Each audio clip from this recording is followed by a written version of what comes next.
The moment the silver blade kissed his throat, Puss knew that all 9 lives had finally caught up with him.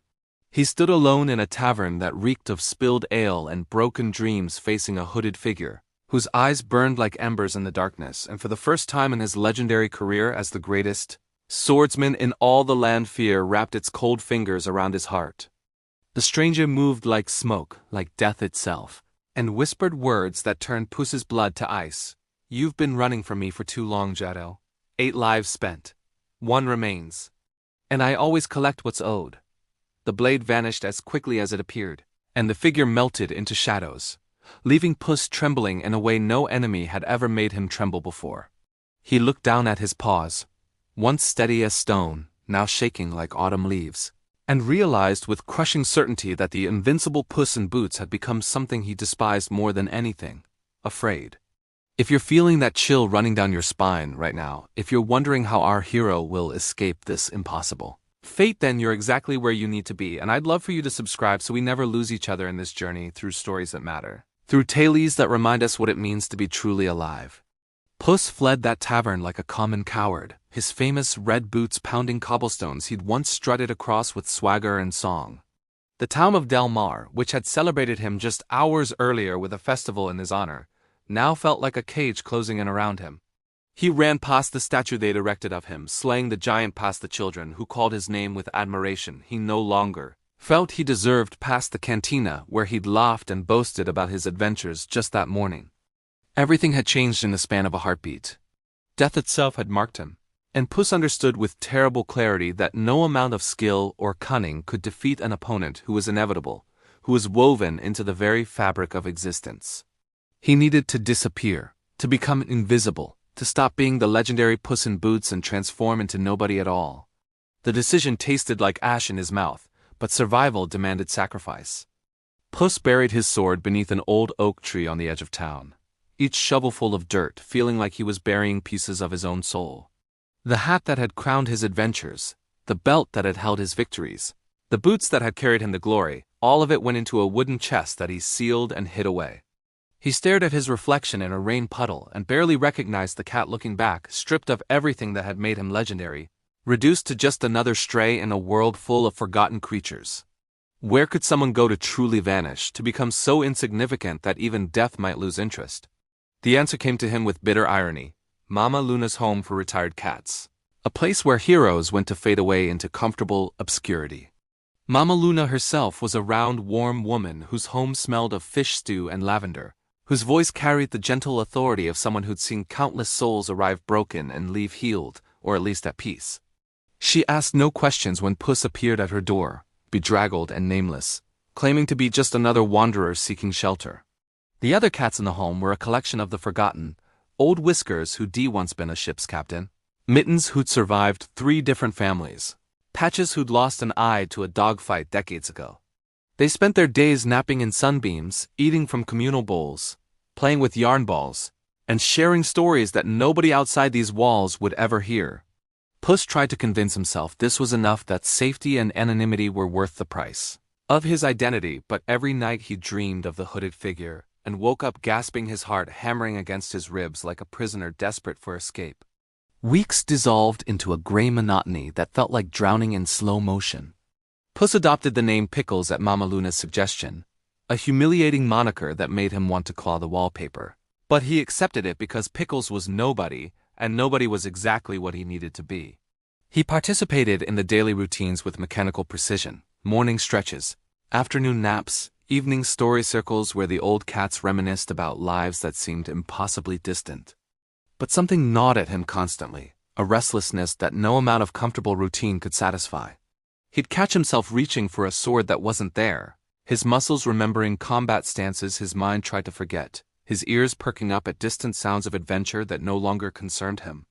Was this truly living, or was it just a different kind of death, slower and more suffocating than anything that hooded figure could deliver?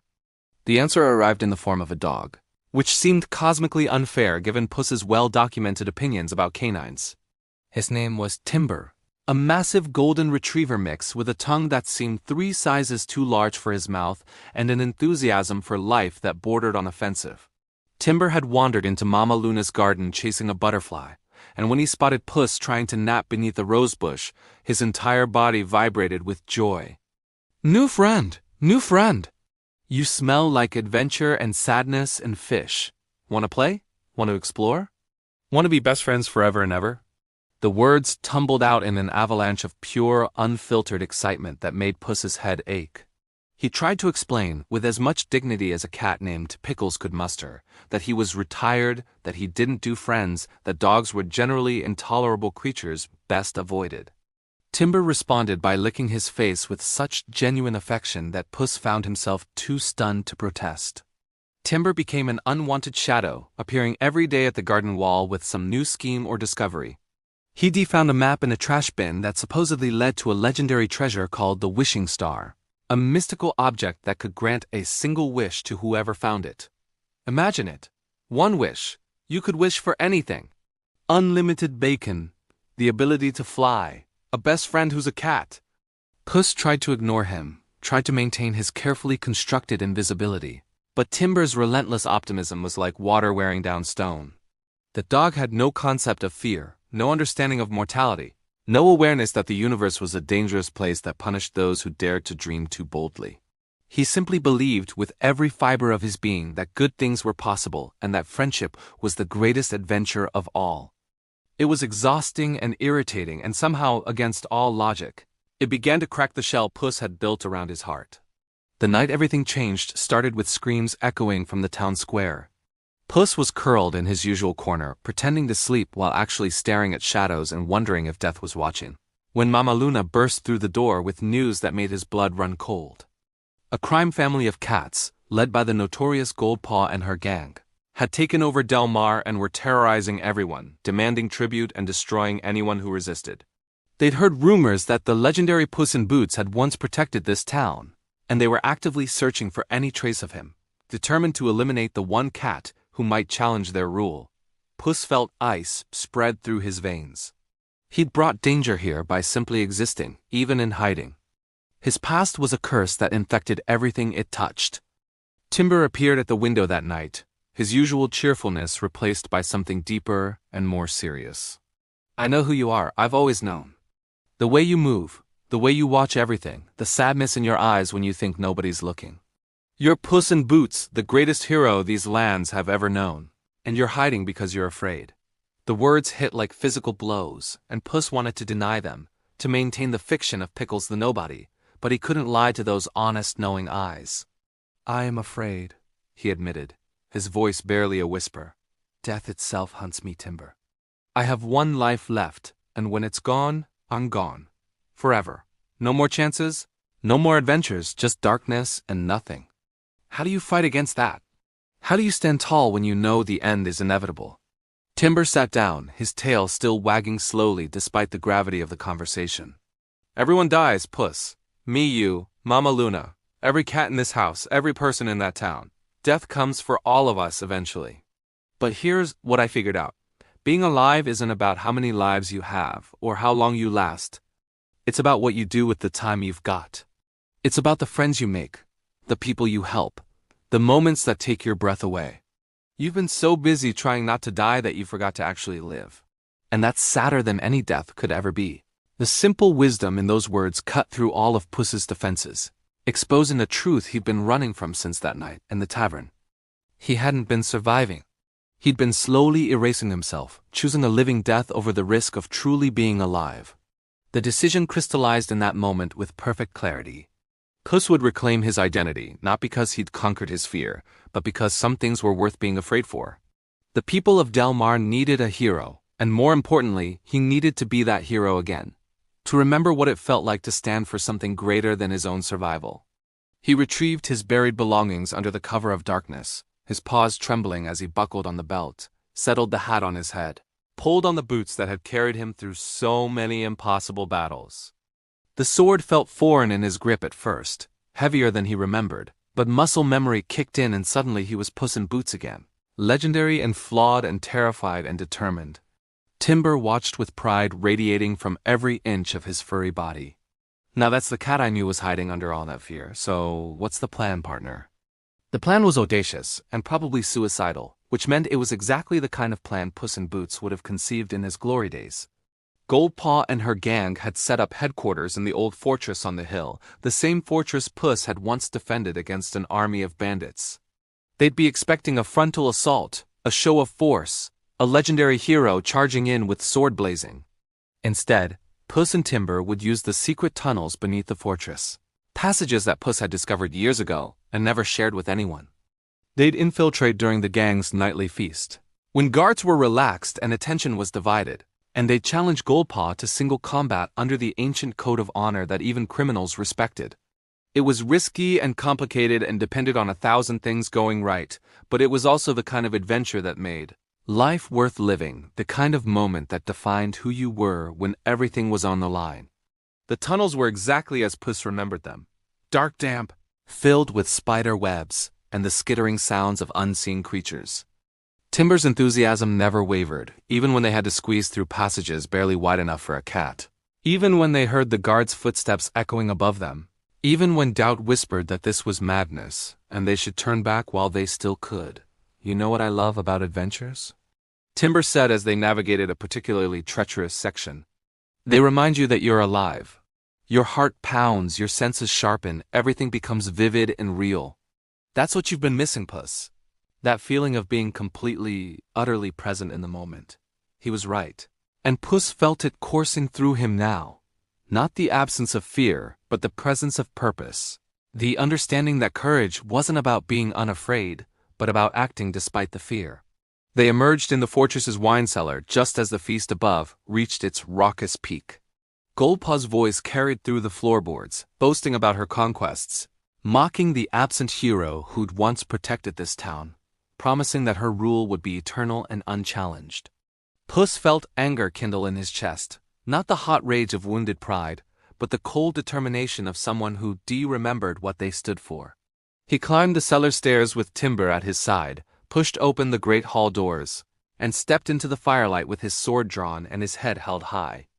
The room fell silent as every eye turned toward him, and Puss spoke with a voice that carried the weight of legend and the humility of hard-won wisdom. I am Puss in Boots, and I have come to reclaim what you have stolen. Goldpaw was a sleek Siamese with eyes like chips of amber and claws that gleamed like polished daggers. She laughed when she saw him, a sound like breaking glass, and her gang joined in with cruel mockery. The legendary Puss in Boots reduced to traveling with a dog? How the mighty have fallen.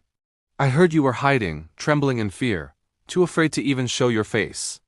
What changed, little Jado? Did you suddenly grow brave, or did you simply grow tired of being a coward? The words were designed to wound, to provoke him into reckless action. But Puss had learned something crucial during his time as Pickles. True strength wasn't about never feeling fear or doubt. It was about acknowledging those feelings and choosing to act anyway. I am afraid, he said simply. I am afraid of death, afraid of failure, afraid of letting down those who depend on me. But I am here anyway, because fear is not the opposite of courage. Fear is the price of courage, and I am willing to pay it. The duel that followed was unlike any fight Puss had ever experienced.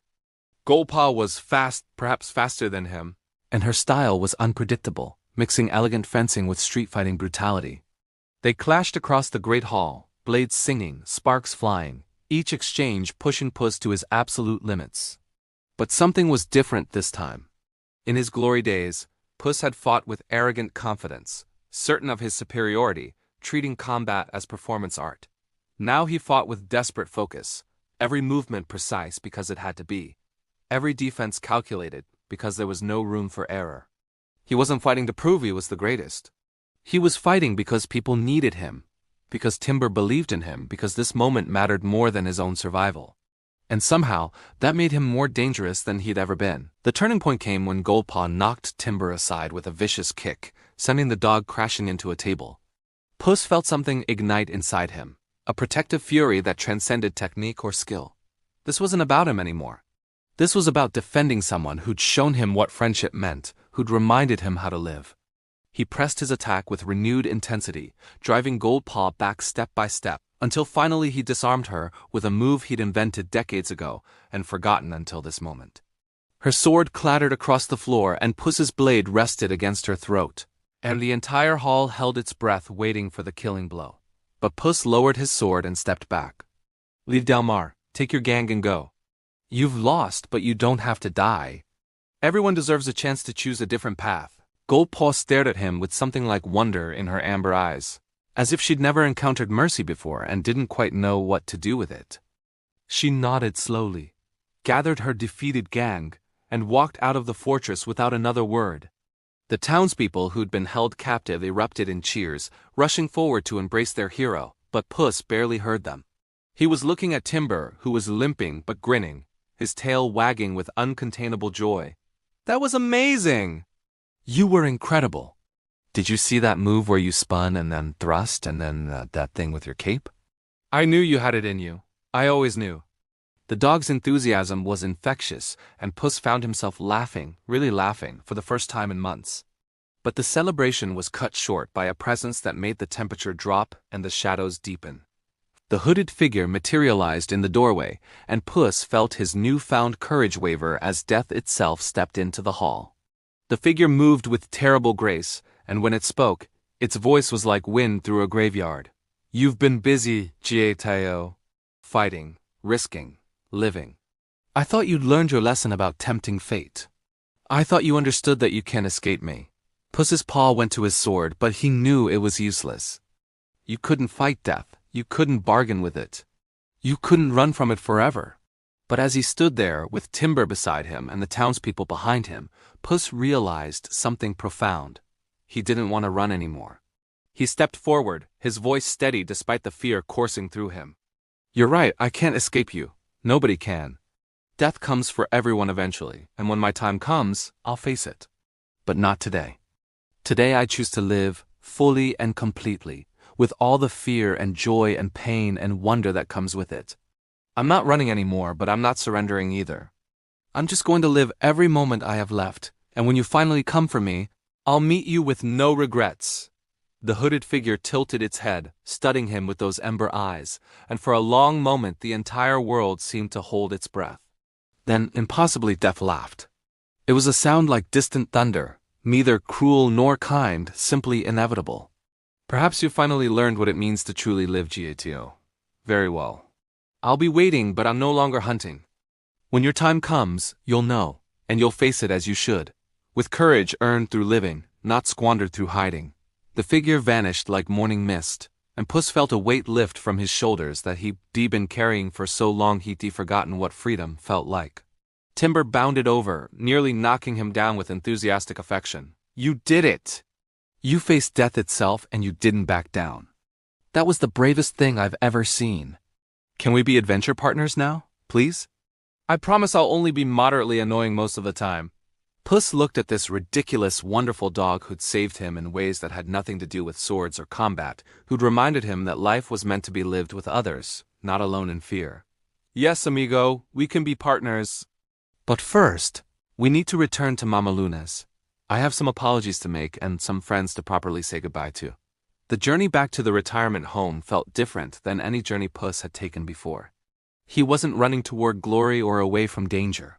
He was simply walking with a friend, appreciating the sunset painting the sky in shades of orange and purple, listening to Timber's endless chatter about all the adventures they'd have together, feeling the weight of his sword at his side, not as a burden but as a tool he'd used to protect those who needed protecting.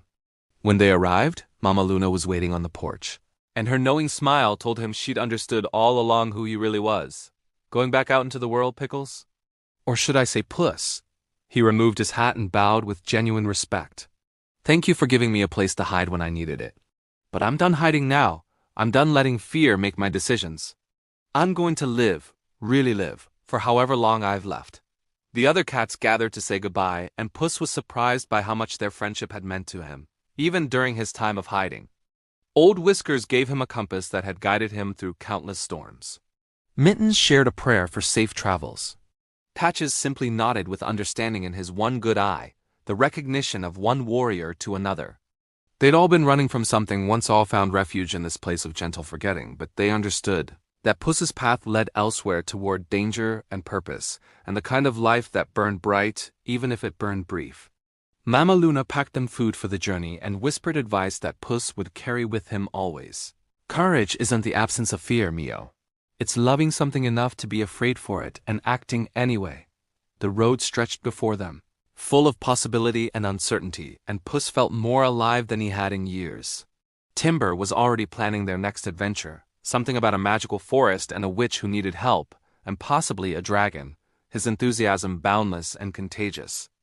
Puss let him talk, adding occasional comments, feeling the easy rhythm of partnership settling between them. They'd face dangers together, celebrate victories together, support each other through failures and fears.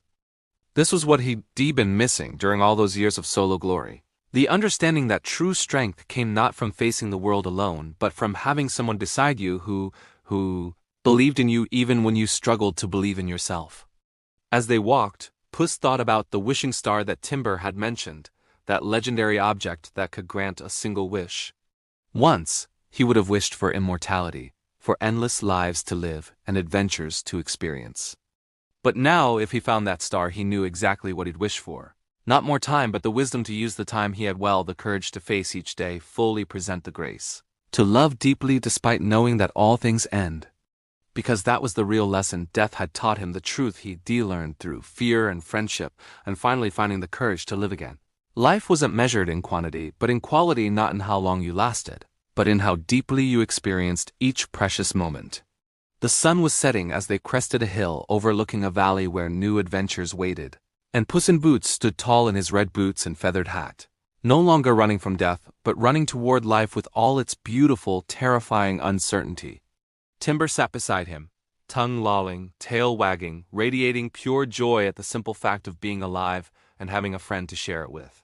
And in that moment, Puss understood the most important truth of all. We all have limited time. Whether we have 9 lives or 1, whether we're legendary heroes or ordinary souls just trying to make it through another day. What matters isn't how much time we have, but what we choose to do with it. Who we choose to love, what we choose to stand for when everything is on the line. Fear is inevitable, but so is courage. Death is certain, but so is life, vibrant and precious, and worth every moment of fear it costs us to truly embrace it. That's the lesson Puss in Boots learned, and it's the lesson we all must learn if we want to live lives that matter. Lives that burn bright and true until the very end.